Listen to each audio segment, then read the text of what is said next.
Les mêmes coins sont-ils en train de tuer ou de freiner le marché des crypto-monnaies, ou au contraire, c'est ce qui permet, dans un marché où les altcoins, les coins alternatives ne performent pas tant que ça, d'avoir quelques jetons qui offrent de très grosses performances. La réalité est plus complexe qu'il n'y paraît, et c'est ce qui est fascinant. Dans cette vidéo, je vais décortiquer avec vous ce phénomène, et vous allez voir que si pour certains, oui, c'est dangereux et ça menace une partie de la liquidité qui rentre dans l'écosystème blockchain et crypto, pour d'autres, c'est au contraire la prochaine narrative, c'est au contraire là où il faut être pour générer du profit. C'est parti, on commence tout de suite.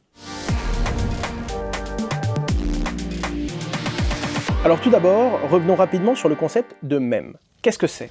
Ça peut être un son, une image, une vidéo, c'est quelque chose qui permet de communiquer rapidement une idée très précise sur Internet. Généralement avec une pointe d'humour ou de satire et avec pour objectif que ce soit complètement viral, que ce soit partagé, que ce soit compris, la plupart du temps même par n'importe quelle personne, quel que soit son langage. Ça incarne finalement la culture un peu dégène d'Internet. C'est rapide, c'est viral et ça permet de transmettre simplement une idée. Alors des fois de manière très bienveillante, des fois de manière beaucoup plus percutante, et c'est un phénomène qui explose depuis qu'Internet se répand. Ce qu'il faut aussi comprendre, c'est qu'Internet est une sorte de mélange, de mondialisation, où des personnes viennent et parlent italien, espagnol, français, arabe, mandarin, peu importe. Une simple image peut transmettre la même émotion et le même message à tout le monde. Et ce, en un simple coup d'œil. Alors le concept n'est pas nouveau, ça vient de l'ouvrage Les gènes égoïstes de Richard Dawkins en 1976, qui explique que les idées culturelles vont se répandre comme les gènes. Et pour le coup, il y en a qui ont une signification beaucoup plus profonde, il y en a qui ont été détournés, et il y en a que vous connaissez probablement aujourd'hui. Prenons deux exemples emblématiques. Le fameux Rickroll, Never gonna give you up, never gonna let you down. Quand une personne sur Internet recherche un lien très précis, comme par exemple une recette de cuisine pour faire je ne sais quelle tarte, l'objectif étant de lui répondre « bien sûr, voici la recette » et de rediriger cette personne vers cette chanson. Ça l'a rendu très connu, 1,5 milliard de vues, et c'est l'un des mèmes les plus connus d'Internet. Pour le coup, bon enfant, l'objectif est de tromper quelqu'un, on dit qu'il s'est fait rickrolled quand il finit par tomber sur cette musique alors qu'il cherchait autre chose. Et de temps en temps, ça peut dégénérer. Prenons l'exemple de Pepe the Frog. Il ne s'agit pas d'une vidéo, cette fois-ci, il s'agit d'un personnage, une image, un personnage de BD, dessiné et créé par Matt Fury, qui rapidement a été détourné dans différentes situations humoristiques et différentes images qui viennent inonder Internet. Mais ces pépés ont commencé à être très utilisés par exemple pendant la campagne présidentielle de Donald Trump à l'époque où il affrontait Hillary Clinton. Elle a été jusqu'à dénoncer l'usage de Pepe the Frog en disant que c'était des groupes d'extrême droite uniquement qui utilisaient ce genre d'image. Ça rentre donc dans le débat public, des personnes qui n'avaient jamais vu commencent à voir Pepe the Frog un peu partout et ça fait encore plus de bruit, venant accélérer une tendance qui existait déjà. Alors je vous rassure, l'utilisation d'un pépé c'est pas forcément une connotation politique de droite ou de je ne sais quelle partie d'ailleurs, mais ce que j'essaye de vous dire, c'est que parfois un mème a été tellement viral qu'il commence à prendre des proportions démesurées. Et maintenant que vous avez ce concept en tête, on arrive aux crypto-monnaies. En 2013,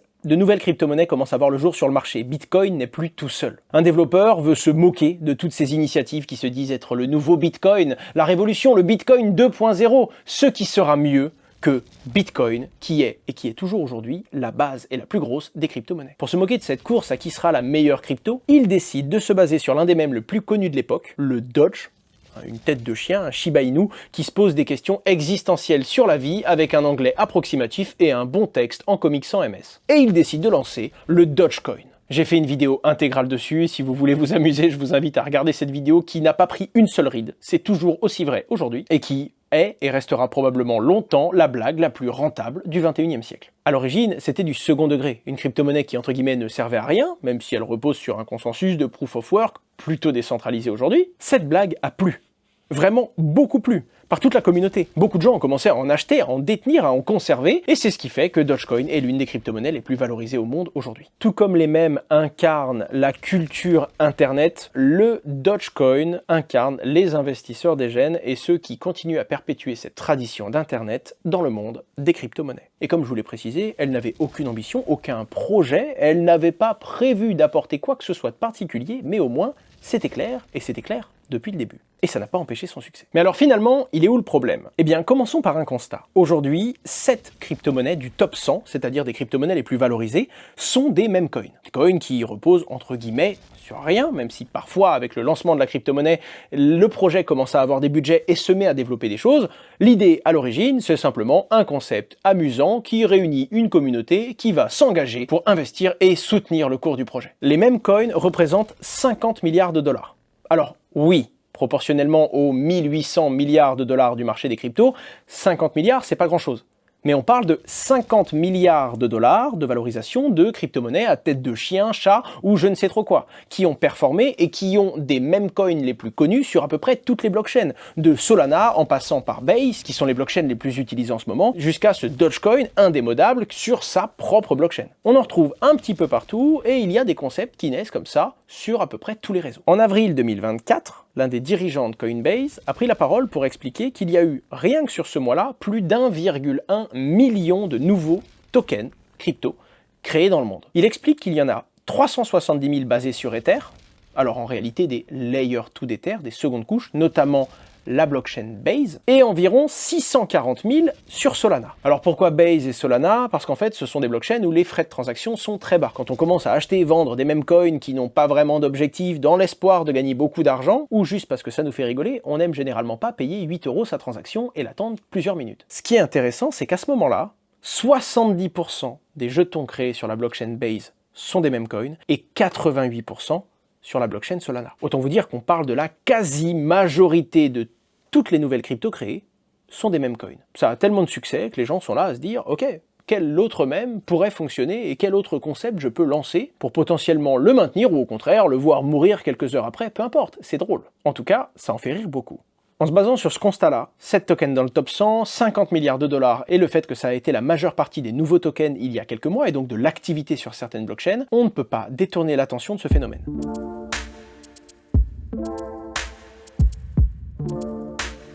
Mais cet engouement cache un paquet de risques. Selon une étude de Cointelegraph, un token, un meme coin sur 6 est une escroquerie. Alors attention, je me doute bien qu'avec la définition que je vous ai donnée depuis le début de cette vidéo, pour beaucoup d'entre vous, tous les mêmes coins sont des escroqueries. Mais là, je vous parle d'un token sur 6 qui a été créé dans le but de mentir, tricher, d'essayer de fédérer une communauté sur un concept pour finalement prendre un maximum de cette valeur et disparaître, ce qu'on appelle un rug pull. Imaginons qu'il y ait un total X de tokens, le fondateur en conserve 60, 70, 50%, peu importe, des gens viennent en acheter, sont fédérés par le mouvement, ça les amuse, ils valorisent cette fameuse crypto-monnaie, quand d'un coup, la moitié des crypto-monnaies existantes est vendue violemment par le propriétaire et il se sauve avec la valeur sans plus jamais donner signe de vie. Je vous affiche quelques courbes à l'écran. Ça a pu être fait par des personnalités, par des influenceurs qui ont pu faire monter la sauce encore plus vite sur des mêmes coins, ou parfois même simplement par des développeurs anonymes qui ont créé le projet, fédéré en faisant de la publicité sur les forums et disparu d'une minute à l'autre. L'étude de Cointelegraph révèle aussi que plus de 90% des mêmes coins ont des vulnérabilités techniques.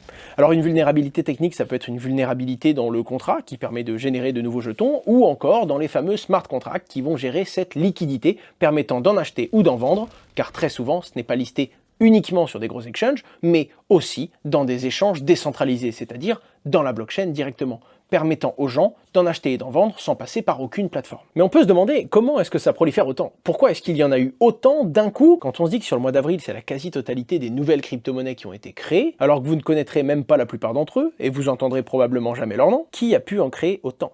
Eh bien en fait, c'est grâce à différents types de plateformes comme Pump.fun ou encore Sunpump, qui sont des modèles no-code pour créer son propre meme coin. Vous arrivez sur le site internet, vous cliquez pour lancer votre coin, vous lui donnez un nom, un ticker, donc les initiales qui vont le représenter, vous uploadez une image et si jamais vous voulez aller en profondeur, vous pouvez mettre le lien de votre page Twitter.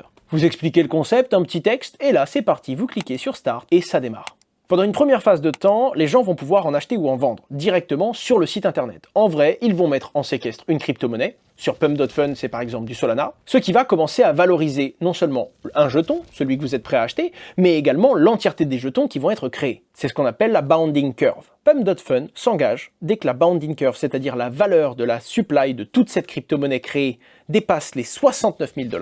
À ce moment-là, un smart contract va être automatiquement créé dans la blockchain. En prélevant les Solana qui ont été mis en caution, une partie de la liquidité va être mise dans ce contrat, lançant ainsi une boule de neige qui grossira ou mourra tout aussi vite d'ailleurs, permettant aux gens gens du monde entier de venir acheter et vendre ce fameux token. Ceux qui en avaient acheté sur le site ont envoyé leur Solana et reçu ce nouveau token, et n'importe qui dans le monde peut venir en acheter et en vendre avec un tout premier prix. Le problème, c'est que vous l'avez compris, c'est aussi simple que ça. Un clic, une photo, une image, vous cliquez sur Start et c'est fini. Même mieux que ça, vous voyez The King of the Hill.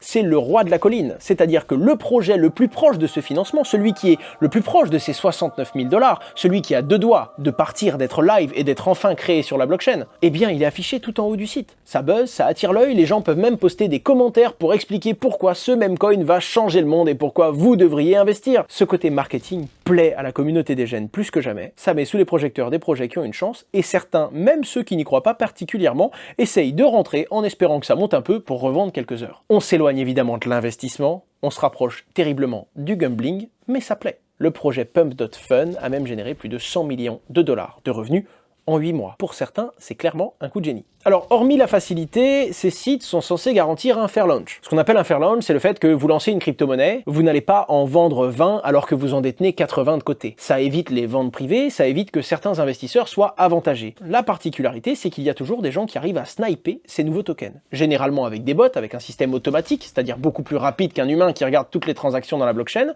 Ils vont détecter les transactions qui viennent créer la pool de liquidité et donc créer le jeton. Une fois que plein de transactions de plein de particuliers sont en direction du contrat pour en acheter, et donc vont indirectement par effet d'achat faire monter le prix de cette crypto-monnaie, ces fameux bots vont envoyer une transaction plus rapide, vont en acheter avant tout le monde, au moment même où le contrat est créé. Quand toutes les autres transactions arrivent et que le prix commence à monter, instantanément, ceux qui venaient d'acheter revendent. Ça influence mécaniquement le prix à la hausse comme à la baisse, et ça vient diminuer les chances du petit porteur qui achète simplement sa crypto-monnaie en pensant avoir les mêmes chances que tout le monde, puisqu'il y a un algorithme qui repère ces transactions, qui grâce notamment à de la MEV, un mécanisme permettant d'exécuter ces transactions plus vite dans la blockchain que certains utilisateurs, vient créer des boucles d'achat-vente très rapides qui avantagent ceux qui mettent en place ces bots. Mais techniquement, encore une fois, avec cette plateforme, le sniping n'est pas possible. Mais pour une personne, ça l'est, c'est-à-dire le créateur du coin lui-même. Alors toutes les plateformes sont différentes, certains oui, certains non, même cette plateforme va encore évoluer, mais généralement, et ça a déjà été observé par beaucoup d'organismes qui suivent les transactions dans la blockchain, le créateur du même coin lui-même peut très rapidement en acheter 30 ou 40%, et si tout le monde aime son projet et que le même coin se valorise énormément, le créateur peut décider de vendre et de récupérer une grosse partie de la valeur du réseau et des investissements qui ont été faits. Autant vous dire qu'à partir du moment où il y a mécaniquement un moyen de tirer plus de profit que les autres, et qu'en plus de ça, la plupart des créateurs sont anonymes, c'est très tentant, et ça arrive très souvent.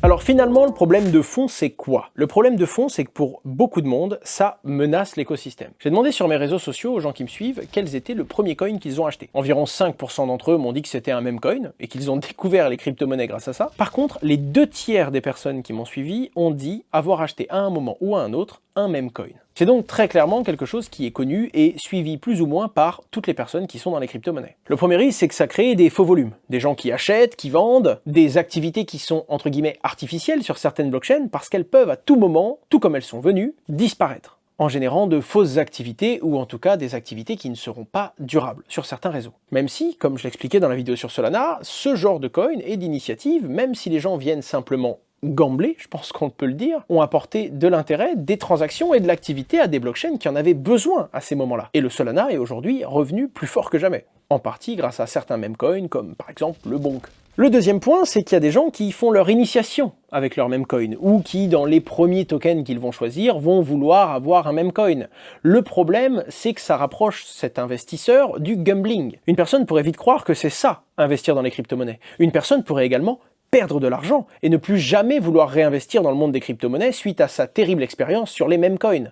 Ce n'est pas ça l'investissement dans l'écosystème blockchain et crypto. C'est du gambling, c'est un pile ou face, et encore un pile ou face où la plupart du temps, pour gagner, il faut que la pièce retombe sur la tranche. Et c'est important que les gens le comprennent. Ça renvoie une très sale image de l'écosystème blockchain et crypto, au monde plus traditionnel et au monde de la finance. Et pour finir, même si un débutant arrive, qu'il a de la chance et qu'il finit par gagner de la crypto-monnaie, de façon complètement magique, autant se le dire, eh bien c'est très difficile pour lui de savoir quand vendre et d'être raisonnable, de récupérer ses profits et d'aller sur une autre crypto-monnaie. Au contraire, pourquoi ne pas refaire pile ou face sur un nouveau chien qui, visiblement, nous promet qu'il va sauver le monde? Et au passage, peut-être votre portefeuille. Mais le point qui gêne encore plus certaines personnes dans l'écosystème, et en tout cas ce sont les mots de Vitalik Buterin, le créateur de l'Ether, c'est le fait que ça détourne la liquidité et l'investissement de quelque chose de plus utiles structurellement au développement de la blockchain, c'est-à-dire des autres projets qui ont un vrai but ou qui essayent d'améliorer techniquement la blockchain et ce qu'elle offre. D'ailleurs, on peut même se demander pourquoi le régulateur américain s'attaque à autant de projets qui sont sérieux, qui sont enregistrés, qui sont régulés, qui essayent de renvoyer une bonne image et de respecter les règles, et ne s'en prend pas au même coin et à ces différents projets, comme si ça les arrangeait bien qu'il y ait des projets qui décrédibilisent l'écosystème. Enfin bref, ça, c'est une discussion de comptoir. Alors attention, hein, loin de moi l'idée de vous dire que toutes les autres crypto-monnaies sont beaucoup plus saines, qu'il n'y a que des usages utiles et qu'il n'y a pas d'autres projets complètement bidons qui ne sont pas incarnés par des mêmes coins. Évidemment, il y en a. Il y a même beaucoup de casses. Malgré tout, certains projets essayent de se différencier. Certains projets essayent de créer des usages concrets et des solutions. Et d'autres projets d'infrastructure essayent de créer de nouvelles blockchains, plus rapides, plus résilientes, peu importe. Mais essayent de faire avancer l'état de l'art en modifiant, incrémentant, en échouant parfois, en tirant des leçons et en améliorant petit à petit les process et l'état de l'art de la blockchain et des crypto-monnaies. En détournant une partie de la liquidité, en dégoûtant peut-être des nouveaux entrants, mais également en dirigeant les investissements vers des projets qui, eux, pour le coup, très honnêtement, n'ont aucun but de faire avancer l'état de l'art, ça vient freiner le développement de l'écosystème crypto parce que ça dirige de la liquidité ailleurs. Il y a même certaines personnes qui se disent que c'est la prochaine narrative, que c'est la culture d'Internet poussée à son paroxysme et que les meme coins seront la grosse tendance à saisir pour réaliser du profit. Je ne sais pas, peut-être qu'un jour le Dogecoin retrouvera une valeur complètement folle et atteindra peut-être $1, qui sait. Peut-être que le Pepecoin dépassera même Dogecoin et incarnera ce mouvement sur Internet, que ce soit sur la blockchain Ether ou sur une autre plus petite blockchain, qui sera un terrain encore plus propice au développement de ce genre de jetons.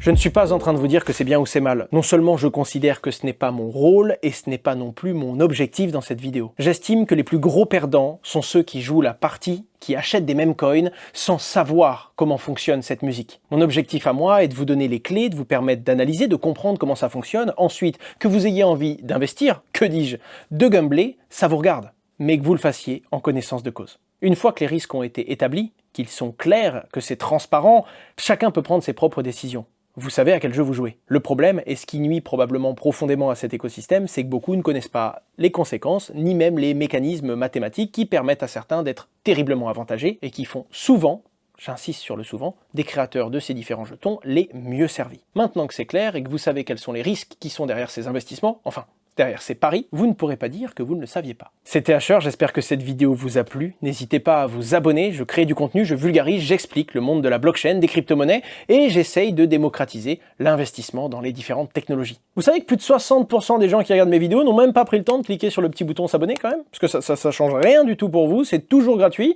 et pour moi ça change tout, ça référence mon contenu, et ça m'aide terriblement. Merci à vous.